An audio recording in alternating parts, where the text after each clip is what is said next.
Good afternoon, friends, and welcome back. We have been discussing marketing of services, wherein the basic objective of these two sessions is to give you an overview of marketing of services, your course MS65.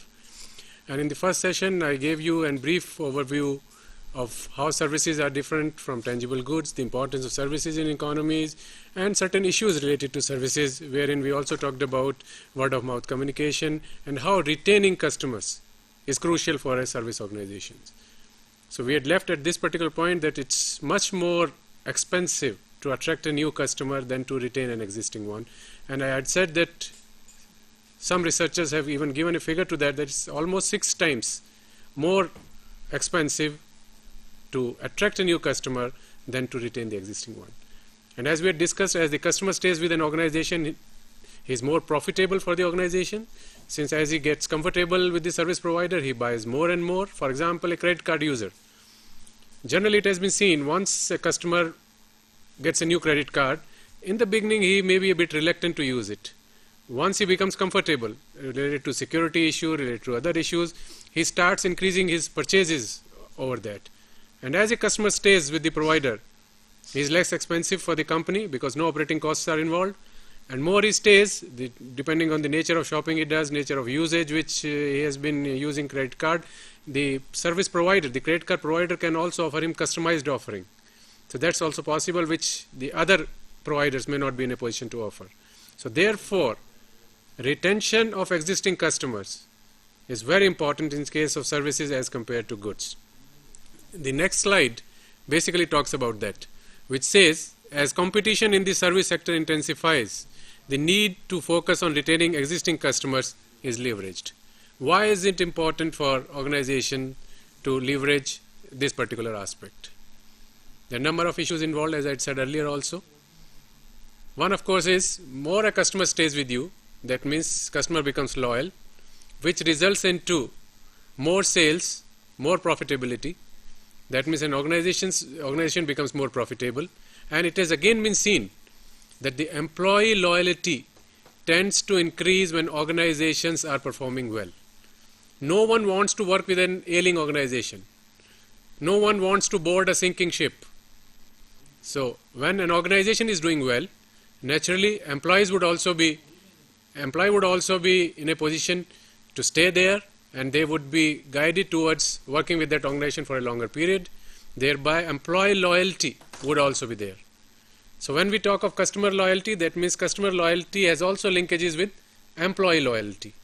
And again, if employees are loyal, they are satisfied, that would result into better service quality.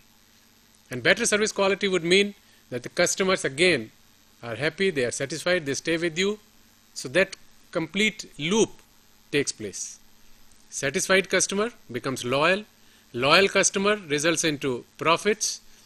Employees tend to be staying longer with companies which are profitable, and longer an employee stays, more satisfied he is, better quality of services he would be offered, which again results in customer satisfaction. Some researches have been done in the West to find out the importance of retaining customers. In fact, a new term has been coined for services marketing. In manufacturing, what do we have? In case certain product is not up to the mark, we say it is defective. That defects have to be removed.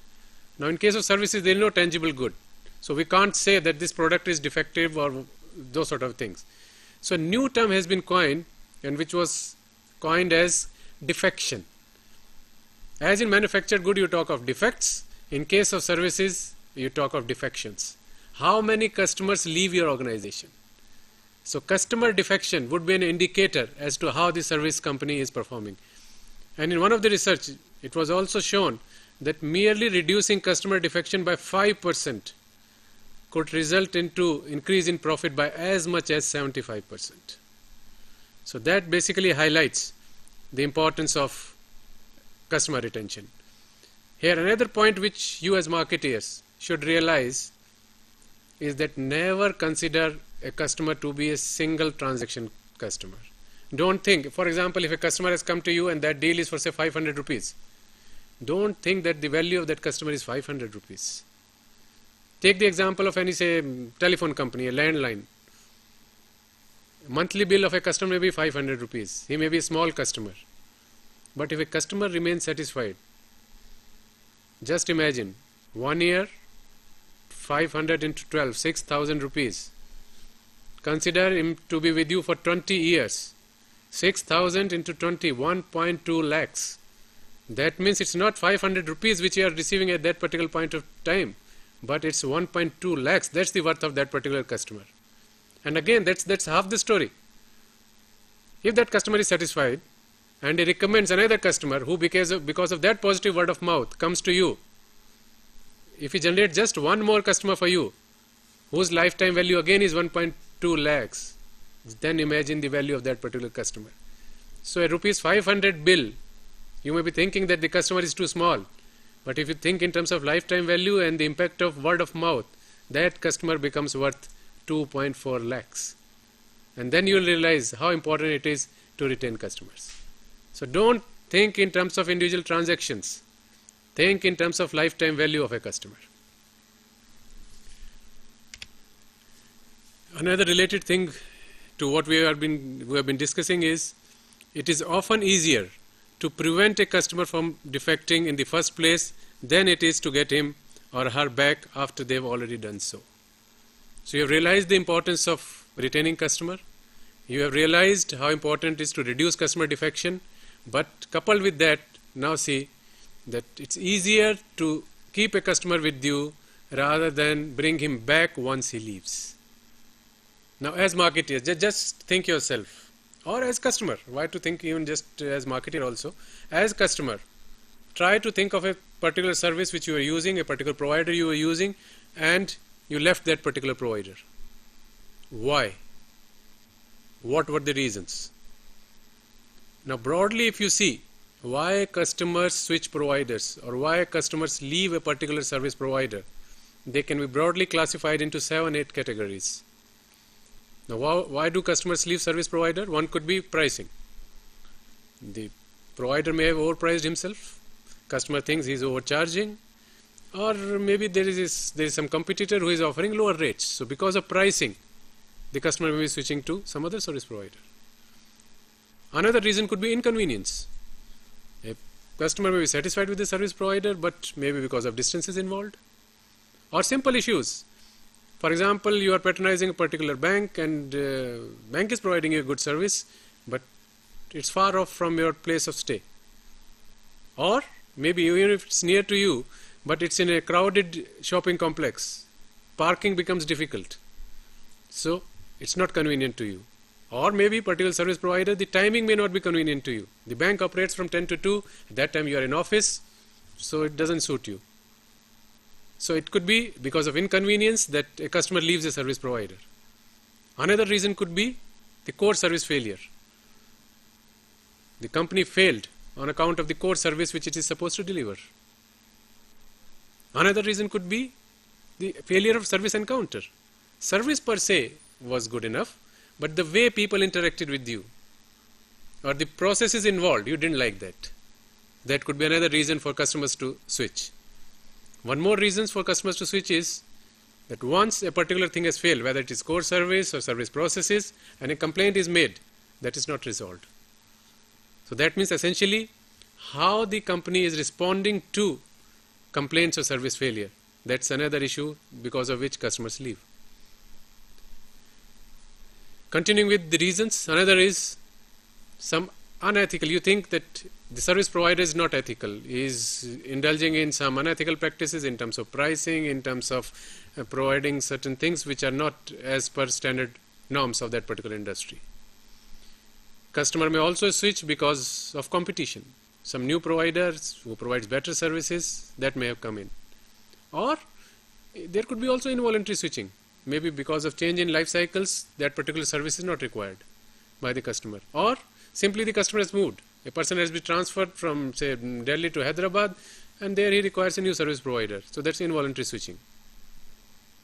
Now, key issue involved is that out of these 8 points which I have said, and the 8 points which I have mentioned is because of pricing, because of inconvenience, because of service failure, because of service encounter failure, because of response to service failures, because of ethical issues, competition, and involuntary switching. If you see these, the first 6 leave apart involuntary switching and to some extent competition.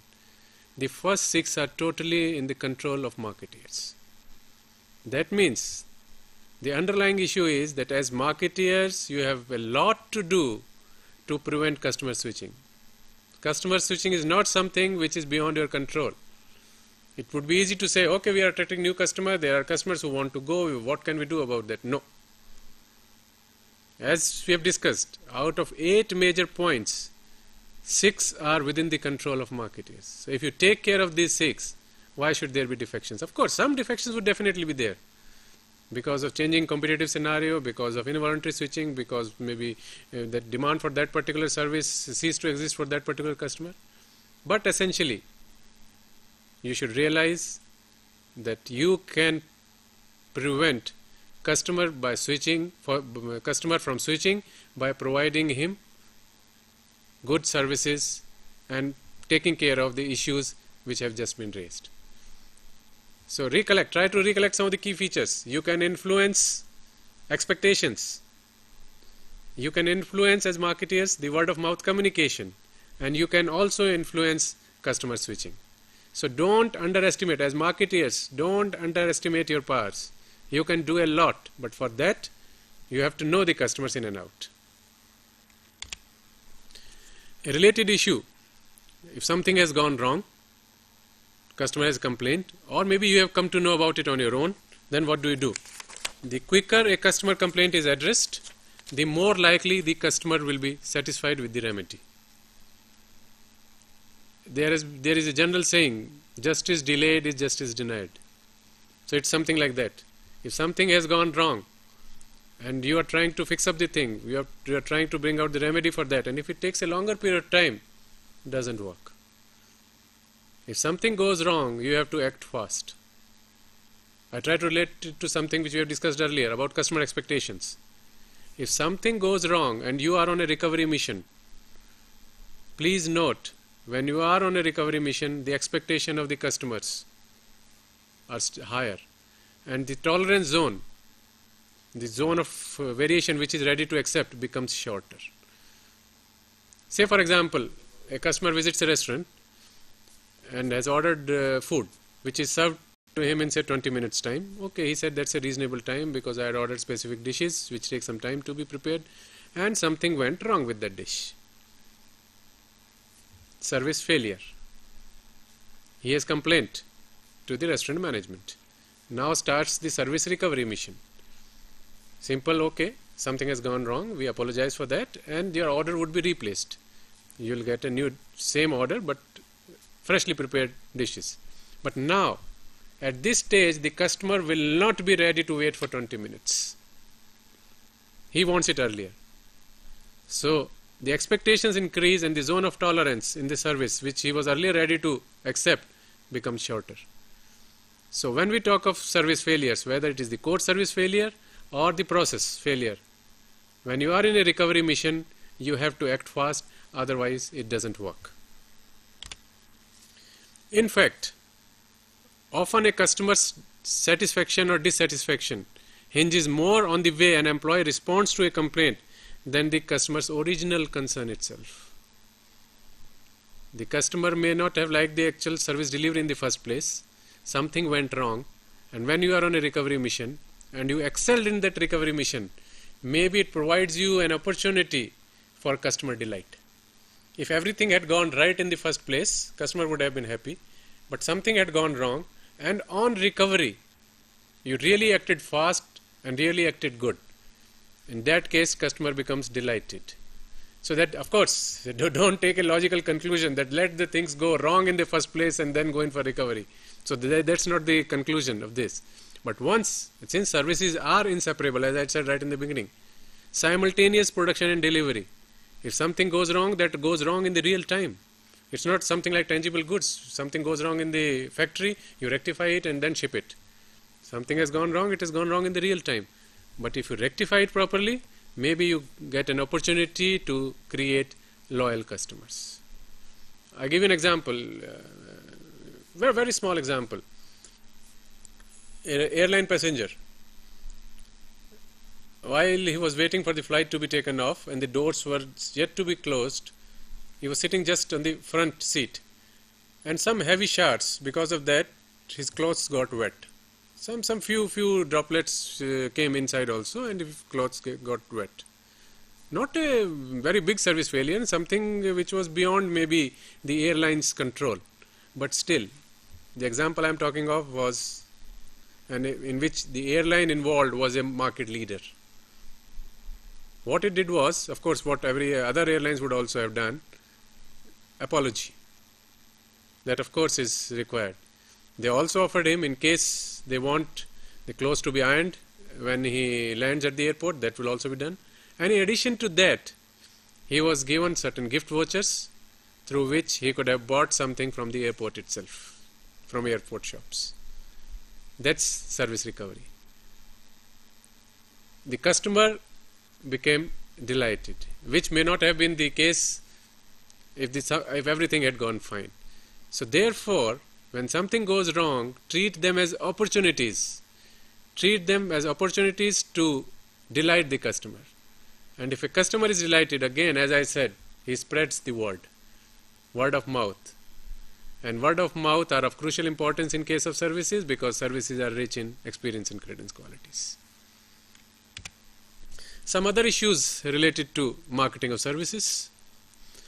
For many customers, time is as much a currency as money. The challenge is to reduce the amount of time customers spend waiting needlessly. So when you talk of pricing, one of the traditional P's, of course, before touching upon the issue which I raised in the slide, I'll just devote a minute or two on certain pricing issues also.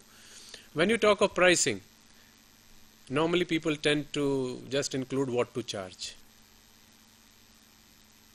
Pricing means how much to charge for this particular service. But please don't be mistaken.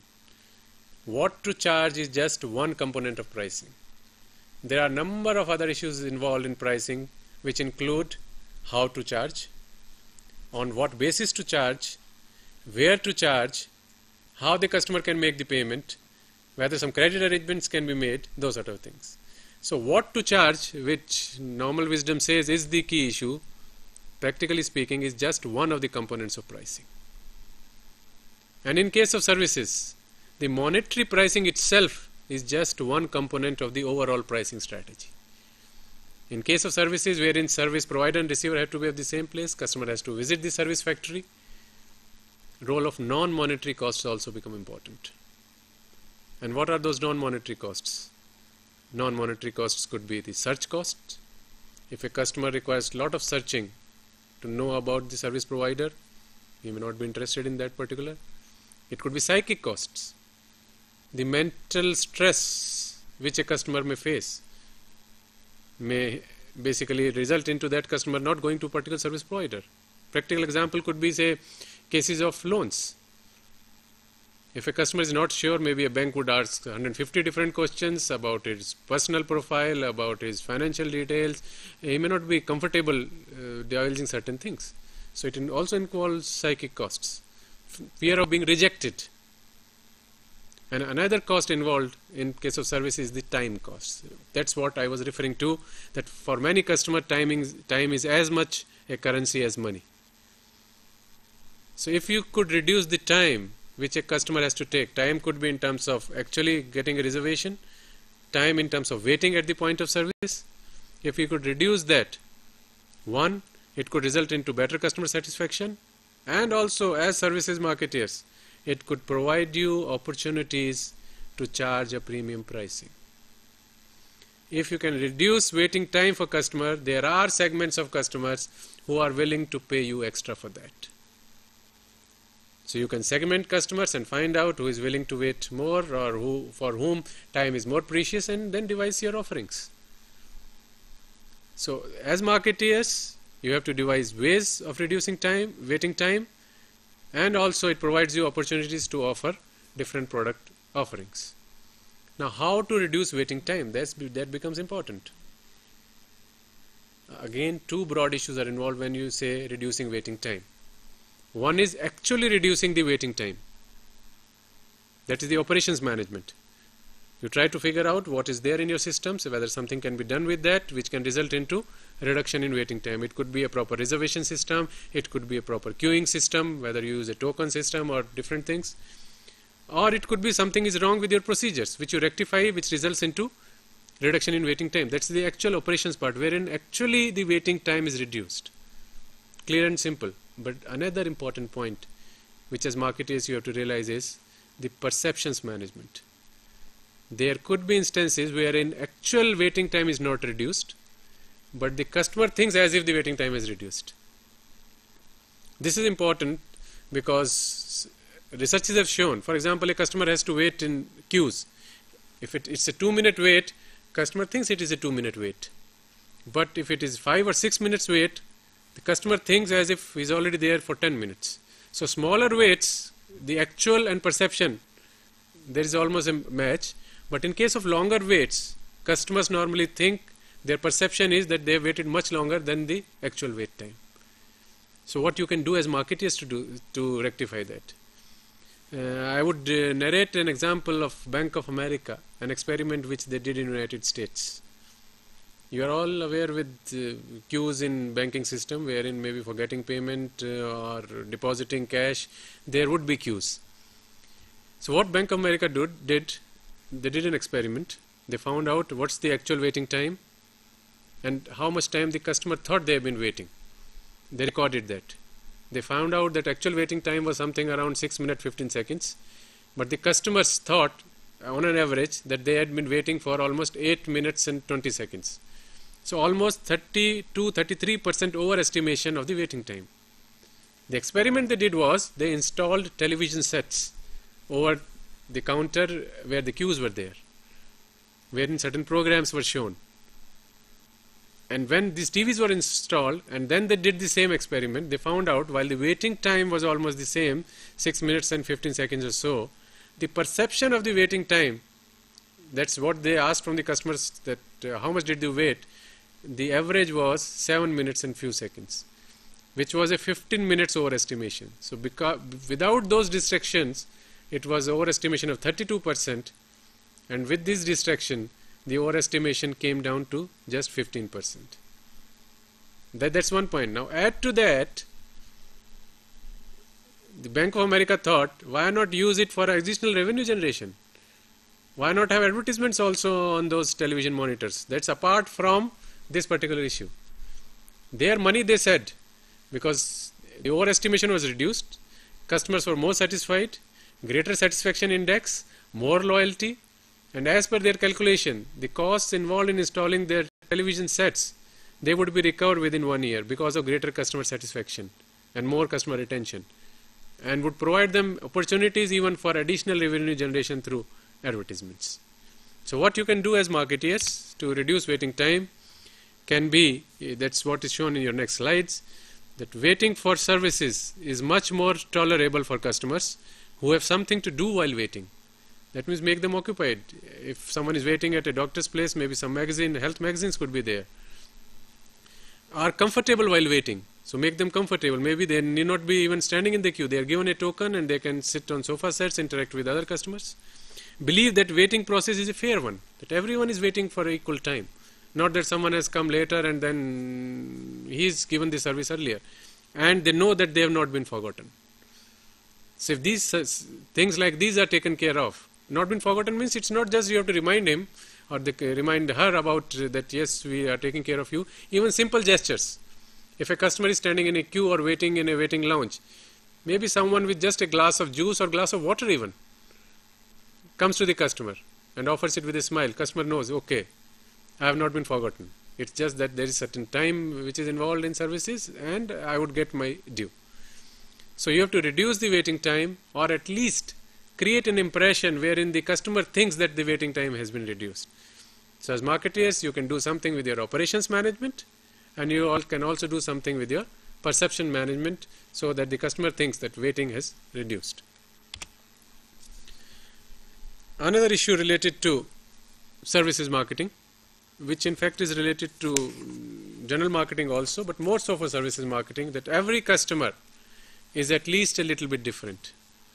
That's how God has created us. There are 6 billion people on earth, and I don't think any two would be 100% identical. Even identical twins will not be 100% identical in terms of their nature, taste, preferences. So every customer is at least a little bit different. There is no substitute for getting to know customers on an individual basis. Is it possible? Can you know customers on an individual basis? Of course, premium services there, or even premium products, individual or Rolls-Royce makes each car based on individual's requirements. But on a mass basis, is it possible to know each customer individually? And merely knowing would not be good enough. Knowing means you have to offer something based on his or her requirements. So on a mass basis, is it possible? The answer is yes. Even on mass basis, you can know your customers individually and do something to offer your products or services individually. It may not be 100% tailor-made, but again, you don't require them to be tailor-made 100%. Even with small variations here and there, you can give a feeling to the customer that this service which is being offered to him or her is a customized offering. Few years back now, almost maybe say it's now more than 10 years, in early 90s, a term was coined, and even a book was published on that particular title by Pine, who coined that term, is mass customization. And he said it's basically seemed to be two relatively opposite terms, mass and customize. Something which is mass, how can that be customized? And he said it's something like, say, jumbo shrimp. How can a shrimp be jumbo, or artificial intelligence? But that book went on to reveal, and that particular concept became very popular subsequently, that yes, even on mass basis, you can customize your offering. How can you do that? Give it a thought. You can do it even by doing simple things. For example, your core service may be standardized. You have offered that service to all the customers, but the peripherals along with that service, that you can customize. Take the example of a hotel. The hotel building remains the same. The reservation system may be almost same for everyone. Rooms, of course, there would be different categories of room, but that remain the same in individual categories. But still you can customize your offerings as per customer needs. It could include just simple things like, say, customized stationery. You know the customer who is coming, you know his tastes. You can offer a customized stationery letterhead with his name. Based on his interaction with you over a period of time, you know his tastes. Maybe the fruit basket which is put in his room would include the fruits which he likes. Because you know about his likes and dislikes, maybe he wants a room facing pool, or someone else wants a room which is not facing the main road. You provide him that sort of a room. So your core remains the same. You are not started from the drawing board afresh, but still you are in a position to offer a service which the customer thinks is tailor-made to his requirements.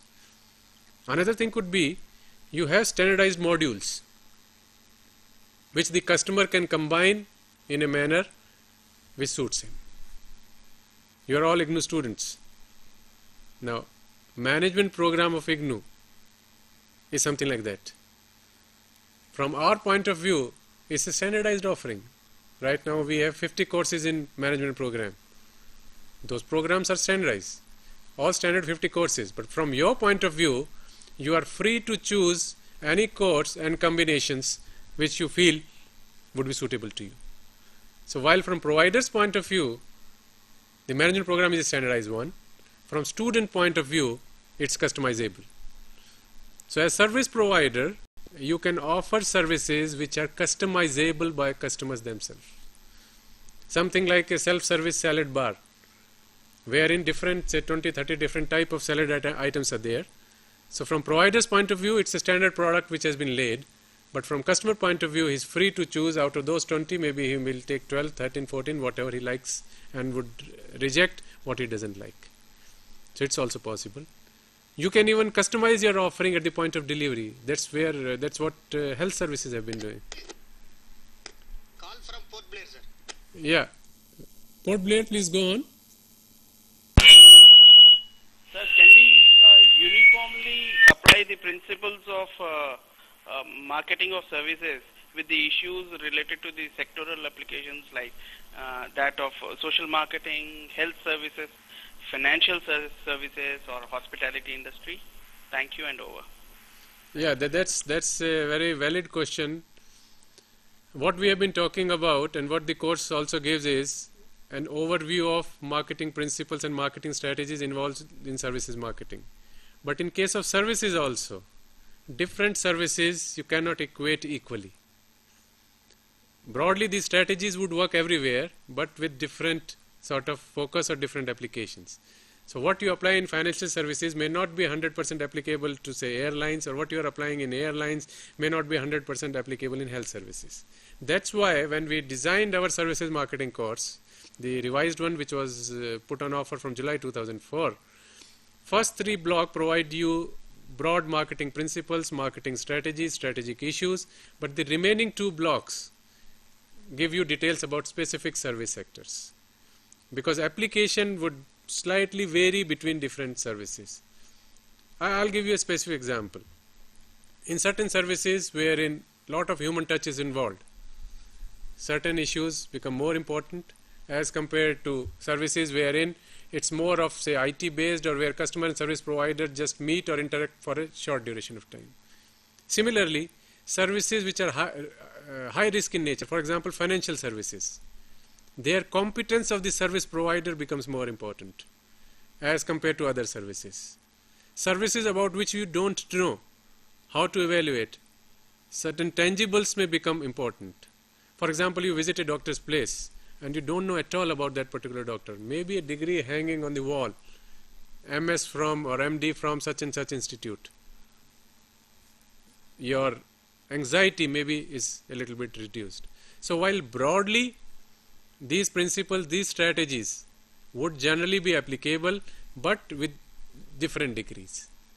So that's why even now institutes or management institutes started to offer a full-fledged program on management of services.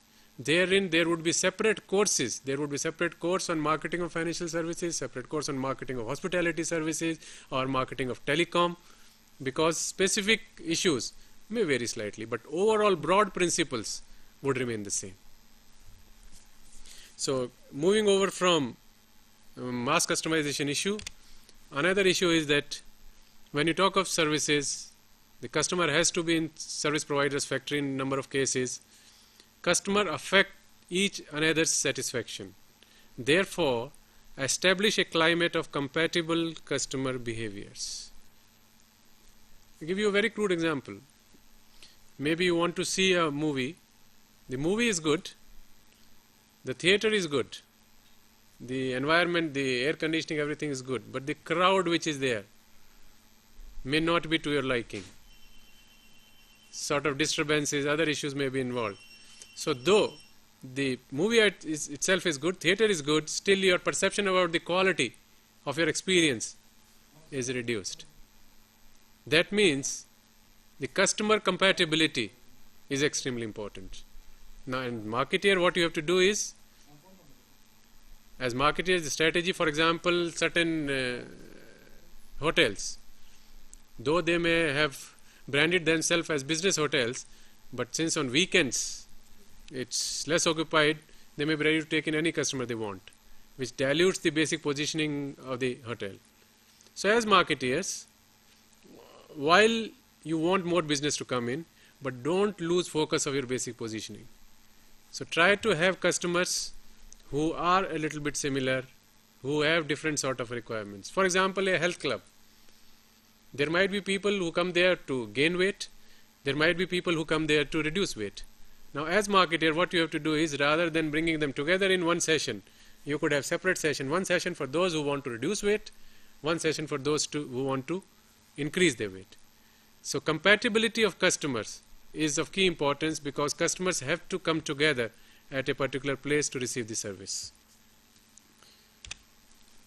Another issue which is extremely crucial in case of services, and I would like to devote a few minutes specifically on this particular issue.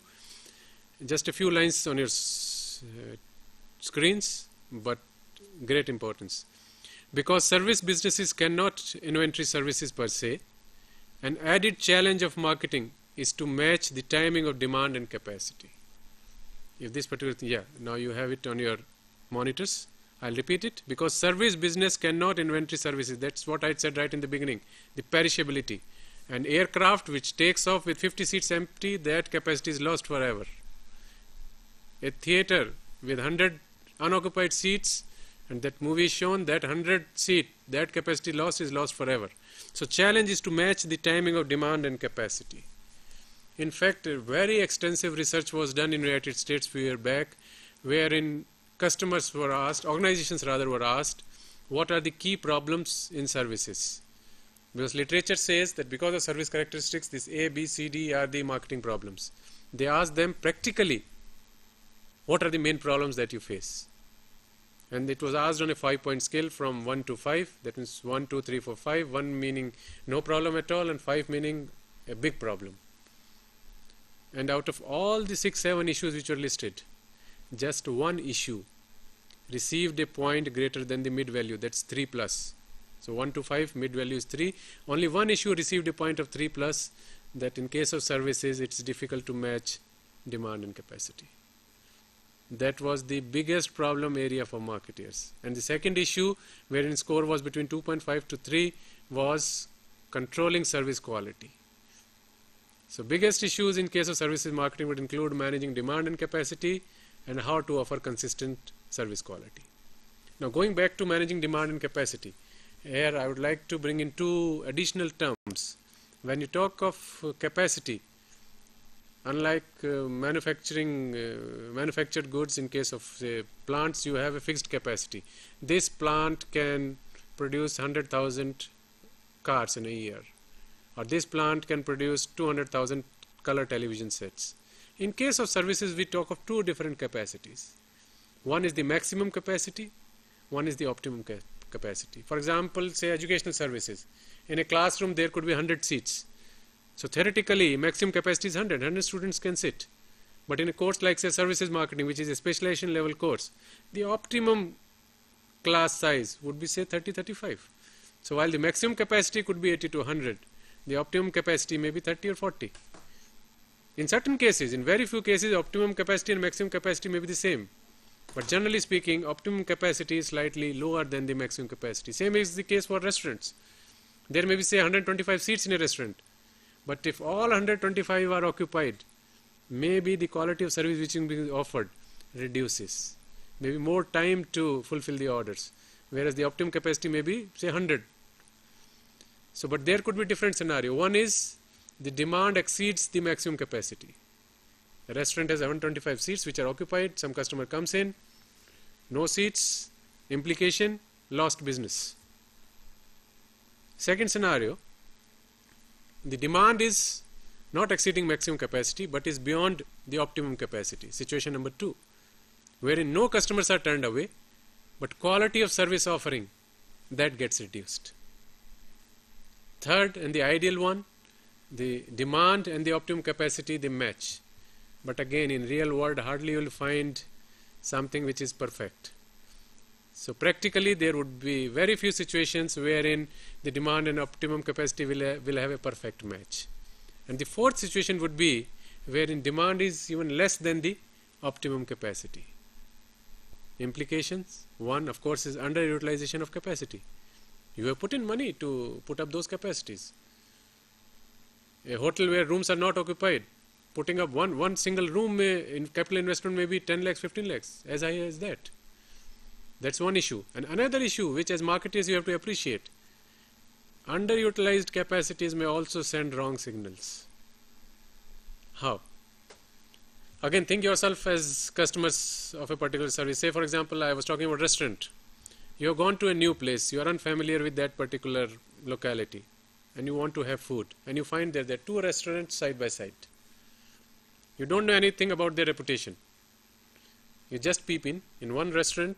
You feel lot of customers coming in, going out, having their food. In the second one, there may be 100 seats, but just 10 customers sitting. Though you'll get more attention where 10 customers are there, but you'll tend to go to the restaurant where you will find more people, because you tend to create a negative image about the restaurant which has less customers. So underutilization of capacity could also send negative signals. So as marketers, you have to address to that also. So what do you do? How do you make a match of demand and capacity? How do you match the two? Of course, when you talk of demand and capacity, they have to be matched. That means either you can do something with the demand, or you can do something with the capacity, or you can do something with both. So you can do something with the demand, you can do something with the capacity. Doing something with the capacity, okay, quite self-explanatory. Whether you increase capacity in terms of facilities, in terms of manpower, you hire more people, or you ask people to work more, those sort of things. But again, increasing capacities is also not that easy, especially in capital-intensive industries. Just because you are having extra business, you can't add rooms to your hotel for a limited period of time. You can't add aircrafts to your airline just because in 1 month business is more. But you can definitely do something with demand. And how can you do that? How can you manage demand so that it fits with your capacity?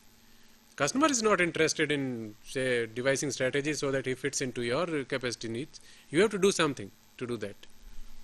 And what can you do? Again, the traditional marketing mix elements. You can do something with your product offering. You can do something with your pricing. You can do something with your distribution, that's the place aspects. Or you can do something with the promotion. Again, as I said right in the beginning, we'll go by examples. What can you do with the product? A business hotel, weekends occupancies are low. Maybe you offer a package. 2 minutes. You can offer a package for executives who can come in with their families. Educational institute which has, say, vacations in May, June. A management institute can offer management development programs. Similarly, you can do something with the pricing. All of you must have seen in restaurants, you have happy hours. If you come from, say, 6 to 8, food at discount. Similarly, you can do something with place. If you can see mobile vans, provider coming to the customer rather than customer going to the provider. Or you can do something with the promotion. Morning shows, maybe a reduced ticket, or a sandwich or a soft drink is offered free. So as marketers, you can do something with managing demand by playing around with your 4 Ps. So as I had said time and again, managing demand is one of the crucial elements when you talk of services marketing. And as marketers, you can have strategies by playing around with your marketing mix elements, which helps you in matching demand with capacity. So that's what basically I wanted to give you an overview. You'll get a feel of what services marketing is all about. So what I have touched, but it includes issues which are given in your block 1, given in block 2 and block 3. Block 4 or 5 are specifically sectoral, which I may not have covered basically, but an overview of all the first 3 blocks you would have received in this particular, and I hope it would make the subject a little bit more interesting for you, and you could connect with the issues involved when you go through this subject in details. Thank you, and again wish you a happy reading of this particular course.